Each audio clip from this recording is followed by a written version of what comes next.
আজকে আমি একটা ভিডিও দিলাম, জানি না সবার বালা নাও লাগতে পারে। তো স্পেশালি তারা লেগিয়া যারা নিজের লাইফ সারিয়া অন্যর লাইফ নিয়ে খুব বেশি মনোযোগ, মানে তারা বেশি ইন্টারেস্ট অন্যের লাইফ লইয়া, মানে অন্যরা কিতা করের, অন্যরা কোন সময় হার, কোন সময় ঘুমার, কোন সময় বাজারও যার, মানে অন্যর সব কিছু, মানে নিজের লাইফের লইয়া কোনো চিন্তা নাই, অন্য লাইফ নিয়ে যারা চিন্তা বেশি করে তারারে লইয়া। তো একটা কথা হয়, অন্য লাইফে যারাই যেটাই হরুক, তারা যদি কোনো ভুল কাজ করে তো এটা শাস্তি দেওয়ার একমাত্র দায়িত্ব হলো ভগবান। তারা যদি কোনো কিছু খারাপ করে তো ভগবানের শাস্তি দিব, তারা যদি ভালো কাজ করে তো তারা ভগবানে ভালো ইয়ে করবো।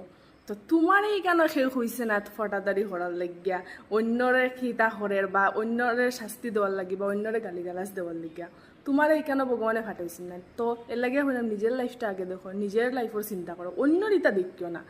আর আরেকটা কথা, দেখিও অন্যর লাইফে ক্ষতি করাত গিয়া না নিজের ক্ষতি হয়ে যায়, মানে নিজের না 12টা বাজাই দেও।